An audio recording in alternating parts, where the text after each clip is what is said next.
আমাদেরকে জঙ্গি বানানোর চক্রান্ত করা হয়েছিল।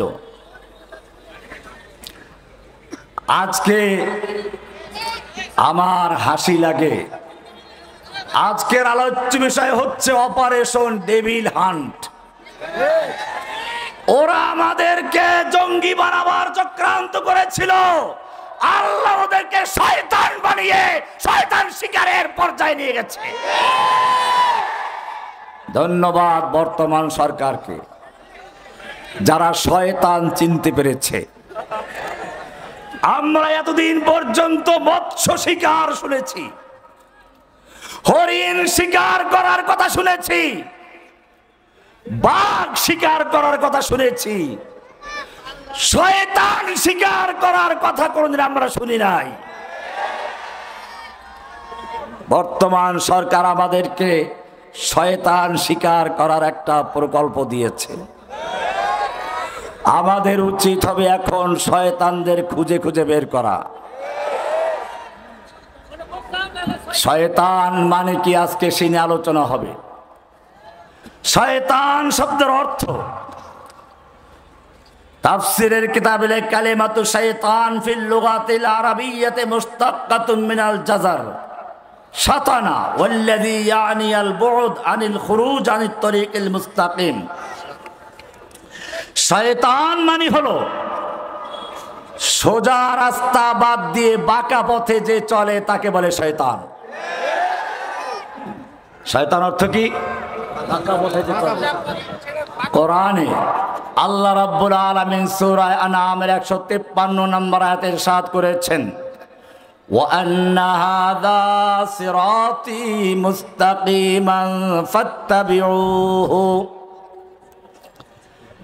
ওয়া আন্না হাযা সিরাতী মুস্তাকিমান। জেনে রাখো আমার রাস্তা সোজা, মুস্তাকিম রাস্তা, সিরাত মুস্তাকিম সোজা রাস্তা। ফাত্তাবিউহু, তোমরা অবশ্যই সেই সোজা রাস্তা অনুসরণ করবে। ওয়ালা তাত্তাবিউস সুবুল, খবরদার শয়তানের আঁকা বাঁকা অনেক রাস্তা অনুসরণ করবে না। ফাতাফাররাকা বিকুম আন সাবিলিহি, তাহলে তোমরা আল্লাহর রাস্তা থেকে সরে যাবে। শয়তানের রাস্তা কিন্তু আঁকা বাঁকা বিচ্যুত রাস্তায় চলে যাবে। আল্লাহর রাসূল সাল্লাল্লাহু আলাইহি ওয়াসাল্লাম এই আয়াতের ব্যাখ্যা করতে গিয়ে একটা সোজা দাগ দিলেন, এরপরে ডানে বামে অনেকগুলো দাগ দিলেন। দাগ দিয়ে মাঝখানের দাগে হাত রেখে বললেন, হাদা সাবিলুল্লাহ, এই সোজা রাস্তাটা হচ্ছে আল্লাহর রাস্তা। ওয়া হাযিহিস সুবুল, আর এই যে ডান দিকে বাম দিকে অনেক রাস্তা দেখতে পাচ্ছ, এগুলো শয়তানের রাস্তা। যখনই কোনো ব্যক্তি সিরাতে মুস্তাকিমে চলতে চায়, সোজা পথে চলতে চায়, শয়তান তখন আস্তে করে মানুষকে ওই বাঁকা পথে, ভুল পথে ঢুকিয়ে দেওয়ার চক্রান্ত করে। আমাদের এই দেশ সোজা পথে চলছিল, আল্লাহর দ্বীনের পথে চলছিল। এদেশের মানুষ ইসলামকে ভালোবাসে, আল্লাহকে ভালোবাসে, আল্লাহর রাসূলকে ভালোবাসে। সেই আল্লাহর রাসূলের ভালোবাসার থেকে দূর করে এদেশের মানুষকে নাস্তিক বানাবার জন্য, এদেশের মানুষকে ভারতীয় সংস্কৃতির অনুসারী বানাবার জন্য চক্রান্ত করা হয়েছিল। এবারে দেখুন শয়তানের সঙ্গে কিভাবে মিল আছে। শয়তান প্রথম কাজটা করেছিল আল্লাহর কাছে। আল্লাহ যখন শয়তানকে বললেন আদমকে সিজদা করো, শয়তান সিজদা করলো না। আল্লাহ রাব্বুল আলামিন জিজ্ঞেস করলেন, শয়তান আমি যখন তোকে হুকুম করলাম, ক্বালা মা মানাআকা আল্লা তাসজুদা ইয আমারতুক, এ শয়তান ইবলিস, যখন আমি তোকে আদেশ করলাম আদমকে সিজদা করার জন্য, কেন সিজদা করলি না? ক্বালা আনা খায়রুম মিনহু, শয়তান বলল, আমি তো আদমের চেয়ে ভালো। কেন ভালো? খালাকতানি মিন নারিন ওয়া খালাকতাহু মিন তিন। তুমি আমাকে সৃষ্টি করেছো আগুন দিয়ে, আদমকে মাটি দিয়ে। আগুন যদি নিচেও জ্বালানো হয় সে উপরের দিকে জ্বলতে থাকে, মাটি যদি উপরে ছুঁড়ে মারা হয় তাহলে নিচের দিকে পড়ে যায়। সুতরাং যুক্তির কথা হলো, আদম আমার সামনে নত হবে, সেজদা করবে, আমি আদমের সামনে সেজদা করব, এটা যুক্তির কথা নয়। আল্লাহর নির্দেশের বিরুদ্ধে প্রথম যেই লোকটা যুক্তি পেশ করলো তার নাম কি? শয়তান, ডেভিল, ডেভিল হান্ট। একটু পরে আসতেছে, আমরা আগে শয়তানকে ঠিক করি, শয়তান কি আসলে। এবারে শয়তান বলল, আলা ফাহাবিত মিনহা, আল্লাহ বললেন, শয়তান তুমি এখান থেকে বেরিয়ে যাও। ফামা ইয়াকুনু লাকা আন তাতাকাব্বারা ফিহা, এইখানে বসে অহংকার করার তোর কোনো সুযোগ নেই। এই বাংলাদেশ ইসলামের ভূমি, কোরআনের ভূমি, আলেম ওলামাদের ভূমি। তুই যত অহংকার করিস দেশ থেকে পালাবো না। আল্লাহ বলছেন, ক্বালা ফাহাবিত মিনহা, এই শয়তান তুই আমার জান্নাত থেকে বেরিয়ে যা, বাংলার জমিন ছেড়ে পালিয়ে যা। ফাহাবিত মিনহা ফামা ইয়াকুনু লাকা আন তাতাকাব্বারা ফিহা, কারণ কি আমি জেলে গেলে সমস্যা কি? আল্লাহ বলেন, জেলে গেলে সমস্যা আছে। তুই বলেছিস পালাই না, কি বলেছে? তোর কাউও বলেছে পালাবো না, পালাবো কোথায়? এখন যদি তোকে জেলে ঢুকাই তাহলে তোর কথাই সত্য হয়ে যায়, তুই পালাও নাই। আমি চাই তুই তোর কথাই মিথ্যাবাদী হয়ে যা, তুই অহংকার করেছিস। জেনে রাখবি, আল কিবরিয়া রিদাই, অহংকার হচ্ছে আমার চাদর। অহংকার কার চাদর? আল্লাহ রাব্বুল আলামিন বলছেন, যেই ব্যক্তি অহংকার করে সে আমার চাদর ধরে টান দিল। আমার চাদর ধরে যে টানা হেচড়া করে, আমি তাকে অপমান করে লাঞ্ছিত করে বিদায় করে ছাড়ি।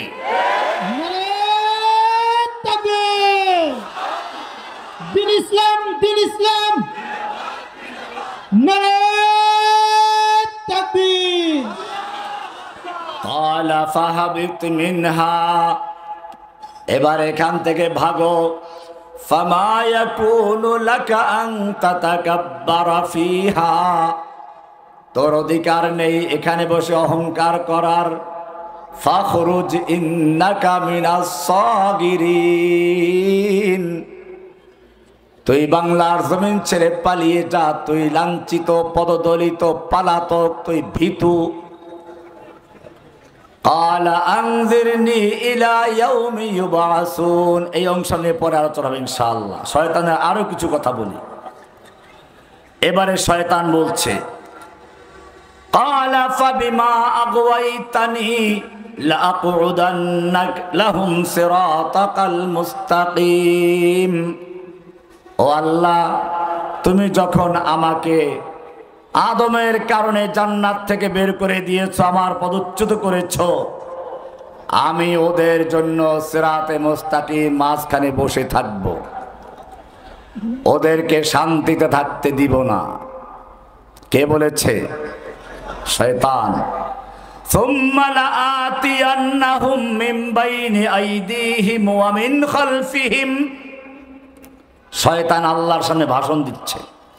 সুম্মা লাআতিয়ান্নাহুম, আমি তাদের কাছে আসব প্রতারণার ফাঁদ নিয়ে ধোঁকা দেওয়ার জন্য।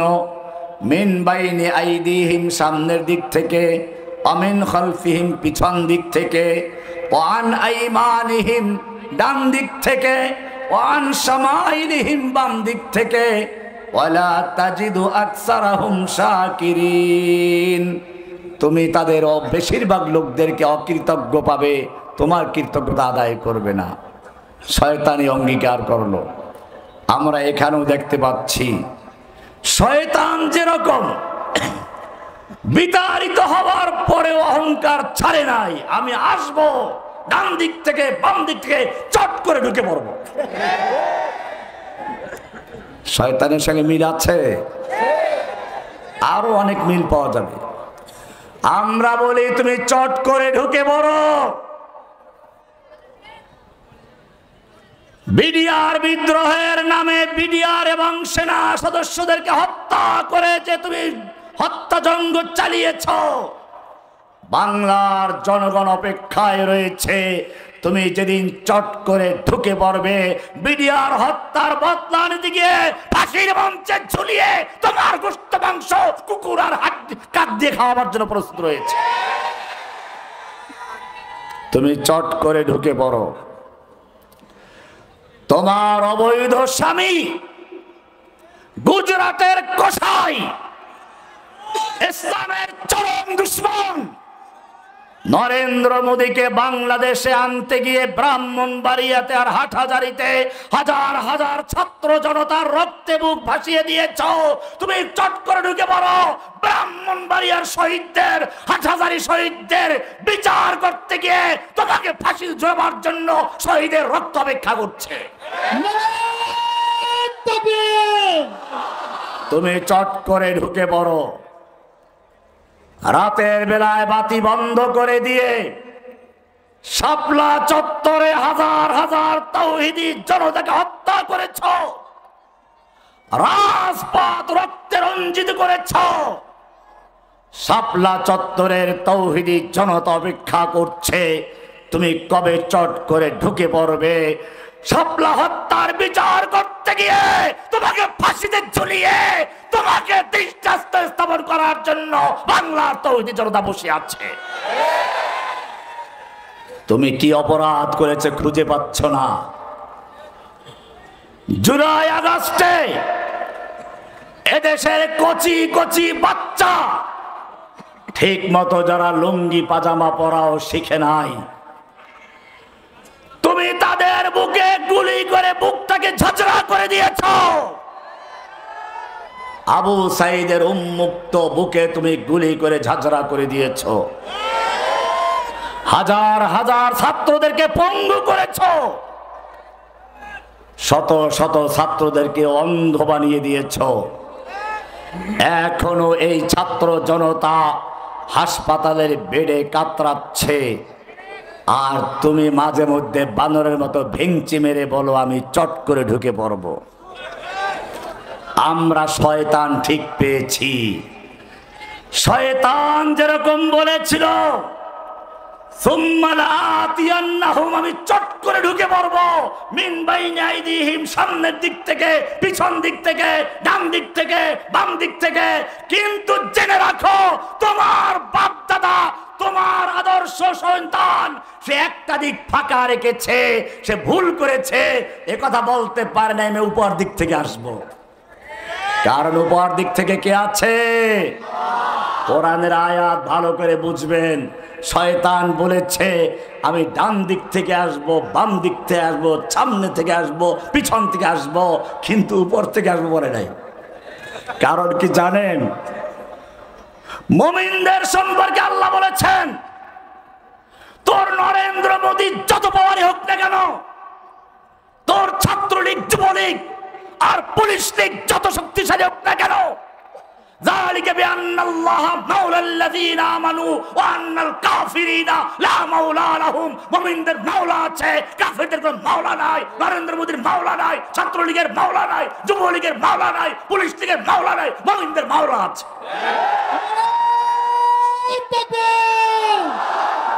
জিহাদ জিহাদ জিহাদ চাই, জিহাদ জিহাদ জিহাদ চাই।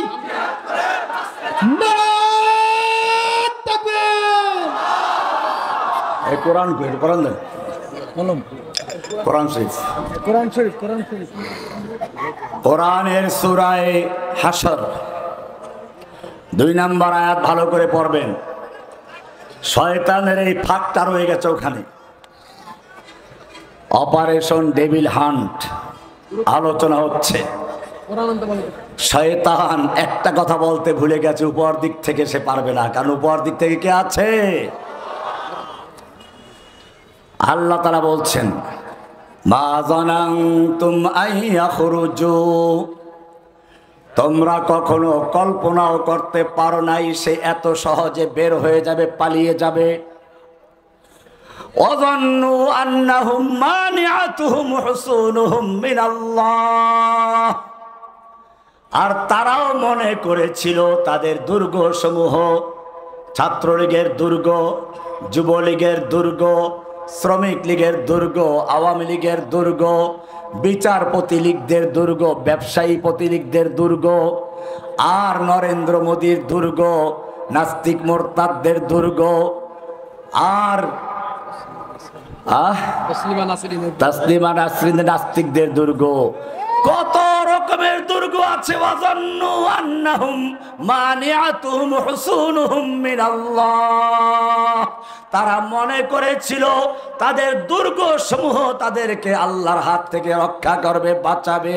আল্লাহ বলছেন ফাআতাহুমুল্লাহু মিন হাইসু লাম ইয়াহতাসিবু, আল্লাহ তাদেরকে এমন জায়গা থেকে পাকড়াও করলেন যা কোনোদিন কল্পনাও করে নাই।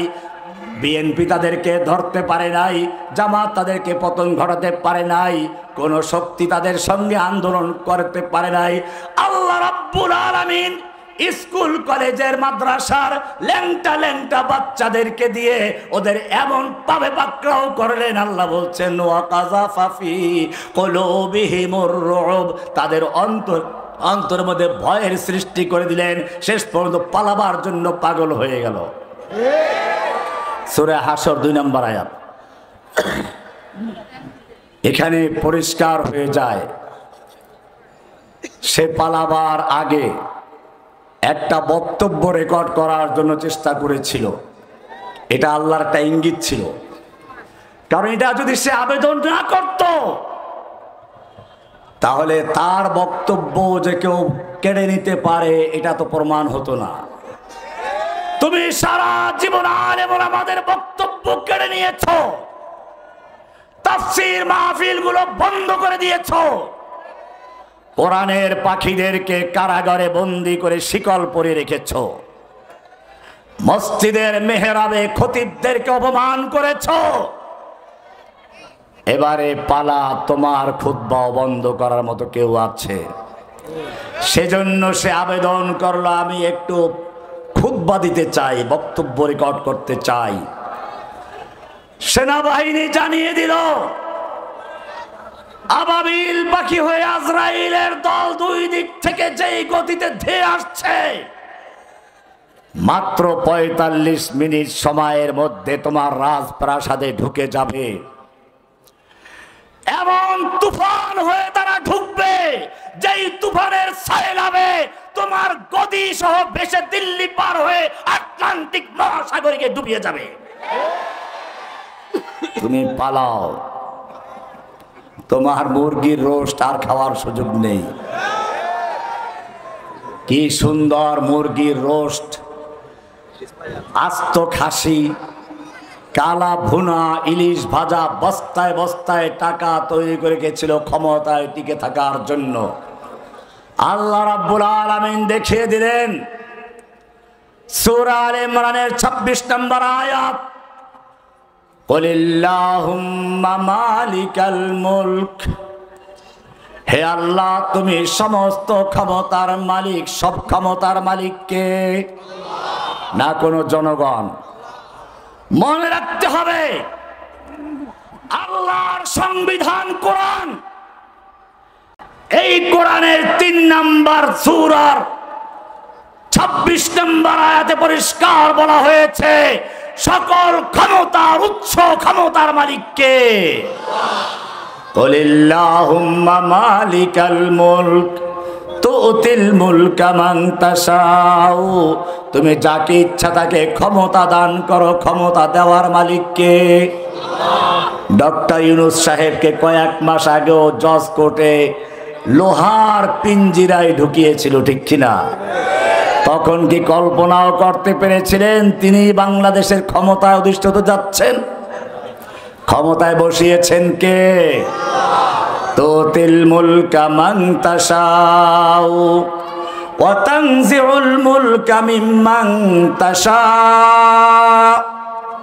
আর যেই লোকটা ক্ষমতায় টিকে থাকার জন্য হাজার হাজার ছাত্রদের বুকে গুলি করলো, বস্তায় বস্তায় টাকা তৈরি করে রাখলো, মুরগি রোস্ট করে রাখলো, ইলিশ ভাজি করে রাখলো, আস্ত খাসি আর কালা ভুনা তৈরি করে রাখলো, আল্লাহ রাব্বুল আলামিন বলছেন এই কালো ভুনার মুরগির রোস্ট তোর নাকের না তলে দিয়ে পেটে যাবে না, তুই তাড়াতাড়ি পালা। এইগুলো তুই অনেক খাদ্য আলেমদের ছিনিয়ে নিয়েছিস, আলেমদেরকে তুই কারাগারে পোকা খাইয়েছিস, আলেমদেরকে রুটির বদলে বালুর রুটি খাইয়েছিস, এইবারে পালা, তোর মুরগির রোস্ট তোকে খেতে দেওয়া হবে না, পালাও। পরিষ্কার হয়ে গেছে ক্ষমতা ছিনিয়ে নেওয়ার মালিক কে। অতুইজ্জু মান তাশাউ, ইজ্জত দেওয়ার মালিক কে। অতুজিল্লু মান তাশাউ, অপমান করার মালিক কে। অপমান করার চেষ্টা করেছিল আমাদেরকে, অপমান করার চেষ্টা করেছিল মামুনুল হককে, অপমান করার চেষ্টা করেছিল মিজানুর রহমান আজহারীকে, দেশ ছাড়া করে নাই, মালয়েশিয়া পাঠিয়ে দিয়েছিল। আমি আপনাদের জিজ্ঞেস করতে চাই, আমি যখন কোর্টে উঠানো হতো আমাকে, মাথায় হেলমেট, হাতে হ্যান্ডকাপ, বুকে বুলেট প্রুফ জ্যাকেট, এরপরে ডান্ডাবি পরিয়ে তারপরে কোর্টে তোলা হতো, বিশ্বব্যাপী প্রচার করা হতো বিশ্বের বড় জঙ্গি লিডারকে গ্রেফতার করা হয়েছে। আমি আপনাদেরকে বলি, সেই অবস্থায়ও দূর থেকে মানুষ আমার দিকে ফেল ফেল করে তাকিয়েছে, চোখের পানি ঝরিয়েছে, দোয়া করেছে, হাত মেলাবার চেষ্টা করেছে, পকেটে টাকা ঢুকিয়ে দিয়েছে। আজকে আমাদের জায়গায় যখন তারা গেল, জনগণ তাদেরকেও পুলিশের ফাঁক ফোকর দিয়ে খুঁজে বেড়ায়। কিন্তু জেনে রাখবেন, তাদেরকে হাত মিলাবার জন্য আর হাদিয়া তওবা দেওয়ার জন্য নয়, পচা ডিম আর ছেঁড়া জুতা দিয়ে তাদের পাওনা ঠুকিয়ে দেওয়ার জন্য খুঁজে বেড়ায়। তাদের কালো মানিক জঙ্গলে গিয়ে কলা পাতা বিছিয়ে শুয়ে পড়লো, তারপর রক্ষা হয় নাই। দরবেশ বাবা দাড়ি কামিয়ে সনাতনী সেজে তারপর রক্ষা পায় নাই। ইজ্জত দেওয়ার মালিক কে। অতুইজ্জু মান তাশাউ অতুযিল্লু মান তাশাউ বিয়াদিকাল খায়র। সব ক্ষমতার মালিক কে, সব ক্ষমতার মালিক কে। এইবারে শয়তানের আর একটা চরিত্র, এক একটা চরিত্র মিলান।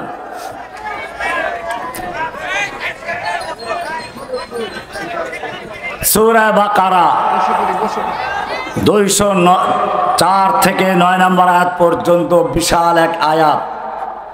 আল্লাহ রাব্বুল আলামিন এখানে শয়তানের আরো কিছু চরিত্র বয়ান করেছেন।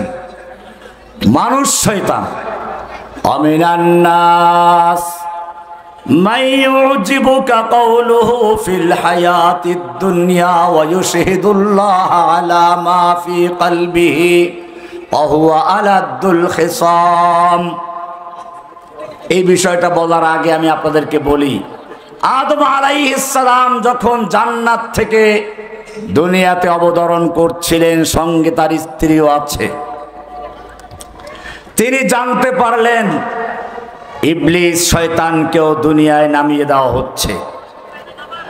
আদম আলাইহিস সালাম চিন্তায় পড়ে গেলেন, যে ইবলিস শয়তান আমাকে ধোঁকা দিল, আমার সঙ্গে প্রতারণা করলো, আমাকে জান্নাত থেকে বের করার আয়োজন করলো, সেই ইবলিস আমার সঙ্গী যাচ্ছে, ও তো আমার সন্তানদেরকেও ধোঁকা দিবে। আরো দুশ্চিন্তার কারণ হলো, আমার সন্তানের বয়স হবে 60, 70, 80 বছর, ইবলিসের বয়স হবে কিয়ামত পর্যন্ত।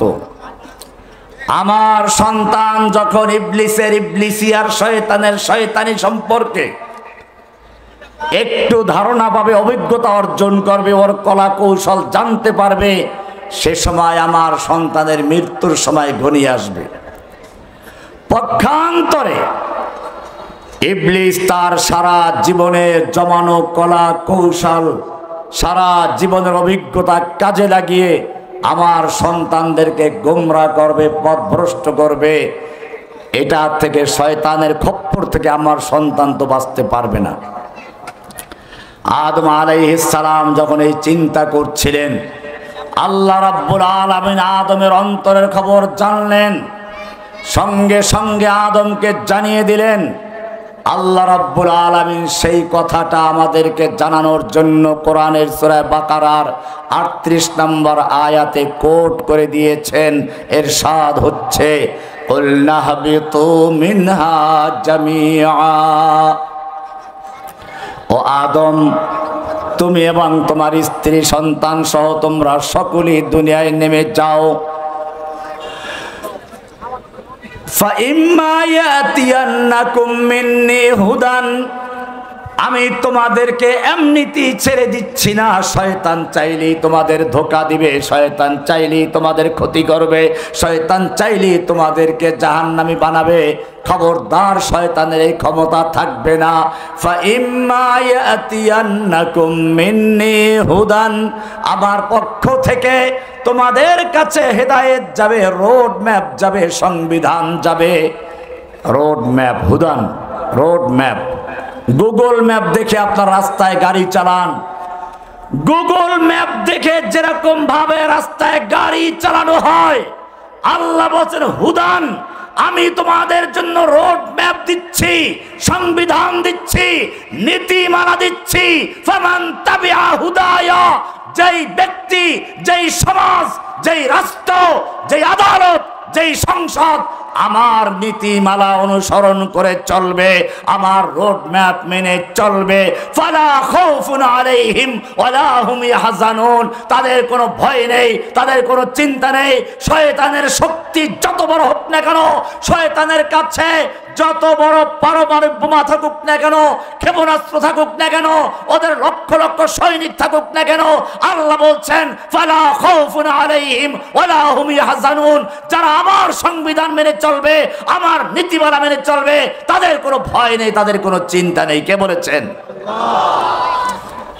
আল্লাহ তাআলা যে সংবিধান দেওয়ার জন্য অঙ্গীকার করলেন, সেই সংবিধানের নাম কি?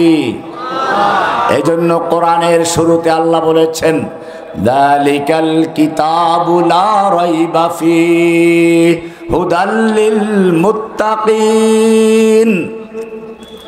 এ হলো সেই কিতাব, যেই কিতাব দেওয়ার জন্য আমি তোমাদের পিতা আদমকে অঙ্গীকার করেছিলাম হুদান দান করব, হুদান রোড ম্যাপ দিব। যালিকাল কিতাবু লা রাইবা ফীহি হুদাল লিল মুত্তাকিন। এটাই হচ্ছে সেই হুদান, এটাই হচ্ছে সেই পথ প্রদর্শক, এটাই হচ্ছে সেই পথ নির্দেশিকা, এটাই হচ্ছে সেই রোড ম্যাপ, এটাই হচ্ছে সেই সংবিধান। কে বলেছেন? এই কারণে ভালো করে বুঝে রাখুন, কোরআনের শুরুতে, এই সূরার শুরুতে আল্লাহ তাআলা প্রথমে মানুষকে 3 ভাগে ভাগ করেছেন। কয় ভাগে? কয় ভাগে? প্রথম প্রকার হুদাল লিল মুত্তাকিন, এখান থেকে মুত্তাকিনদের পরিচয় দিয়েছেন। 5টা আয়াত মুত্তাকিনদের পরিচয় দিয়েছে। এরপরে মুত্তাকিনদের বিপরীতে কাফেরুন, এদের পরিচয় দিয়েছে 2টা আয়াতে। কয়টা আয়াতে? মোট কয়টা গেল?